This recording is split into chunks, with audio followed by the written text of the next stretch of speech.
तर आपलं स्वागत आहे. नमस्कार. नमस्कार सर. खूप प्रतीक्षेनंतर तुम्ही कट्ट्यावर आलात. म्हणजे काही ना हिंदी सिनेमातले नट असे आहेत की ते खूप वाट बघायला होतात आणि मग त्यांचा सिनेमा येतो.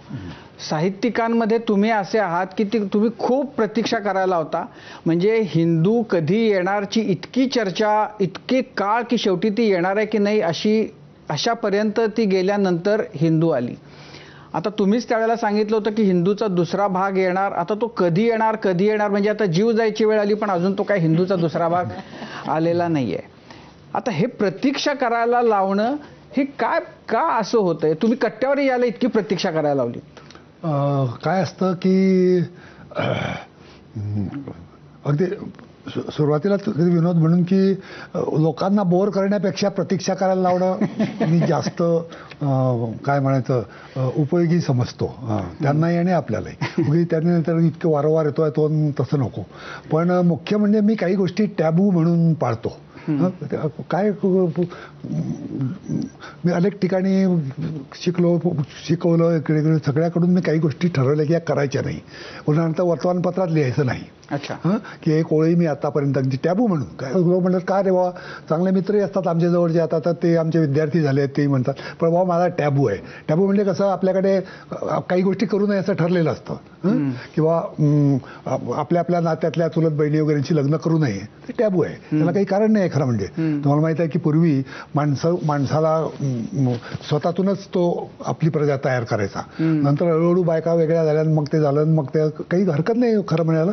पण आपण टॅबू म्हणून करतो की नाही आपल्या जवळचे नको. तसा मी काही टॅबू पाडतो. दुसरा एक मी टॅबू पाडतो म्हणजे आपण शक्यतो साहित्य संमेलन वगैरे अशा मोठमोठ्या गर्दीत जायचं नाही. कारण तिथे आपणही मूर्ख होत जातो हळूहळू. असा एक माझा काय गैरसमज झालाय. त्याच्यामुळे आपण शहाणे होत असू पण मला तो वाटतो की टॅबू आहे. असे मी काही टॅबू पाडतो. त्यातला आहे काय की आपण जास्त प्रसिद्धीच्या झोतात पुढे पुढे घुसणं हे काही बरोबर आहे. आता तुमच्यासारख्या आदरणीय लोकांनी बोलावलं तर मग ते जाणं वेगळं आहे. ते काही मी आता म्हणजे प्रतीक्षा करायला लागण्याची वाईटच वाटतं ते. पण असं वाटतं की आपण आपलं काम नीट करावं आणि लोकांनी त्यांचं करू द्यावं.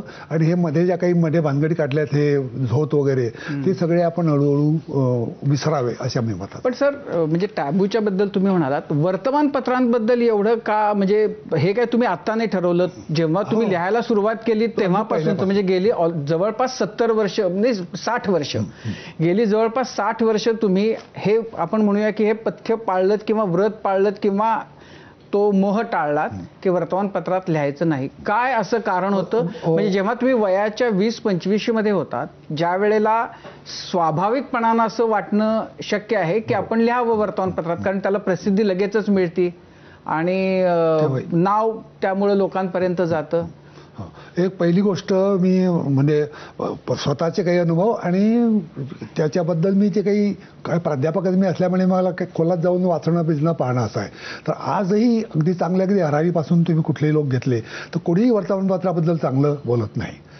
आणि ते स्टेनबेग वगैरे ते सगळे लोक आहेत ते तर असं म्हणतात की वर्तमानपत्रामध्ये जे काही येतं ते वेस्ट ऑफ टाईम आहे असं अगदी मोठमोठे आजचे थिंकरही म्हणतात त्याच्यावर. कारण काय की अमक्या ठिकाणी अमक्याने मारलं त्याला तमक्याला मारलं. आपला काय संबंध आहे त्याशी?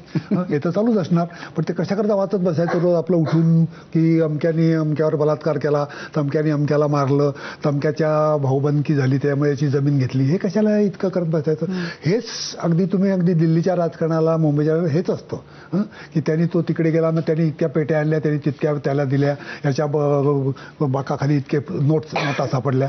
तर हे आपल्याला वाचून काय फरक काय पडतो हे आपण माहितच आहे की हे लोक हेच करणार तेव्हा उगी त्याच्यात पडायचं नाही. पण दुसरी गोष्ट मी म्हणजे हे तर थिअरेटिकल झालं पण माझा स्वतःचा अनुभव असा आहे की मी मराठवाडा विद्यापीठात ज्यावेळी प्राध्यापक होतो त्यावेळी आमच्याकडे औरंगाबादला तुम्हाला माहिती आहे की जातीवाईज कॉलेज आहे. मौलाना आझम मुसलमानांचं, सरस्वती वन म्हणजे आपलं ब्राह्मणांचं, एक देवगिरी कॉलेज मराठ्यांचं, असं सगळं स्ट्रिक्ट असं सगळं आहे.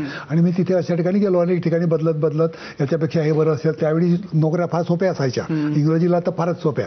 त्यामुळे बदलत मी गेलो आणि ते एकदम सापडलो मी आणि आश्चर्य वाटलं की आपण याच्यात कुठेच बसत नाही आहे खरं म्हणजे. पण बसलो एका ठिकाणी ते पाहणं मला फार कठीण गेलं. आणि त्यावेळी मग असं झालं की काहीतरी युनिव्हर्सिटीमध्ये एक प्रॉब्लेम झाला आणि त्यावेळी आम्ही महाराष्ट्र टाईमचे त्यावेळचे तळवलकर का हो, गोविंद तळवलकर. गोविंदराव त्यांच्याकडे आम्ही गेलो की हे असं हे करणं बरोबर नाहीये. परीक्षा बंद पाडल्या त्यांनी, कारण त्यांना व्हाईस चान्सलर व्हायचं होतं. ते गोविंदभाई श्रॉफ जे होते तिथले मुख्य, त्यांना व्हाईस चान्सलर व्हायचं होतं. तर व्हाईस चान्सलर व्हायचं म्हणून आताचा व्हाईस चान्सलर भ्रष्ट आहे, हे ठीक आहे, भ्रष्ट आहे म्हणून नोकऱ्याला वगैरे त्याच्यावर एन्क्वायरी केलं, अमुक तमुक. रजिस्ट्रारच्या मुलालाच मेडिकलमध्ये ऍडमिशन टाकायची, तर आम्ही स्वतः ते पेपर पाहिले होते नंतर, आणि स्वतः खात्री केल्यावरच गेलो आम्ही त्या तळवलकरांच्याकडे की तुम्ही असं उदाहरणार्थ की फक्त 5 प्रश्न सोडवा असं जर पेपरात आहे, तर यांनी 7 प्रश्न सोडवले होते आणि 7ला मार्क दिलेले होते एक्झामिनरने. त्या 7चे काउंट करून त्याला वरता दाखवून मेडिकलमध्ये. आता असं सगळं करणारे लोक आहेत, तर त्याला काढणं पडत आहे. पण मग ते तळवलकर आम्ही सगळं सांगायला गेलो की असं असं चालतं आणि इथे तुम्ही ह्या गोष्टी येऊ द्या बाहेर. नुसतंच हे आताचा हा माणूस भ्रष्ट आहे आणि हा माणूस चांगला आहे हे जरा पहा, उदाहरणं आम्ही देतो. तर ते म्हणाल की हे पहा, ह्या गोष्टी आम्हाला शिकवू नका तुम्ही, असं तो तळवलकर आम्हाला. म्हणजे मी शिकवत नाही आहे, मी तुम्हाला दाखवायला आलो की आमच्या विरुद्ध. म्हणजे मी त्यावेळी जरा ऍक्टिव्ह होतो इकडे. उगी घरचं आधीच पगार काहीतरी 220 रुपये, त्याच्यात बायकोलाही आपले किराणा कसे बसे 40 रुपयात भागवायला लागायचं. त्याच्यात आम्ही स्वतःचं भाडं करून याच्याकडे गेलो, सांगायला लागलो की हे चुकताय तुमचं, हे काहीतरी प्रेम असेल ना या कोण या संस्थेबद्दल. पण तो म्हणाला की हे तुम्ही आम्हाला शिकवू नका, आणि त्यांनी ते परत सूच ठेवलं तसं. आणि नंतर मग ते असं लक्षात आलं की सगळेच पेपरवाले असं करतात. त्यांचा कोणतरी एक असतो, कोणतरी ते पारशी हे लोक असतात, कोणाचे काही अँग्लो इंडियन असतात, कोणाचे काही असतात, त्यांच्यासाठी हे सगळं चाललेलं असतं. हे बाकीच्या अमक्याने तमक्याला मारलं, तमक्याने तमक्या, हे किरकोळ असतं. मुख्य भाग तो असतो, कुठेतरी ते वरती लावून तुमच्या बातम्या टाकू वगैरे वगैरे. असं सगळं लक्षात आल्यावर मग आपण ठरवून टाकलं की आपण आता याच्यात पडायचं नाही. पण असं की यानं त्याला मारलं वगैरेच्या ह्या बातम्या जो होत्या, पण अनेकदा तुम्हाला म्हणजे आणि अगदी गावखेड्यापर्यंत राहणाऱ्या लोकांना जगाची खिडकी म्हणजे वर्तमानपत्रच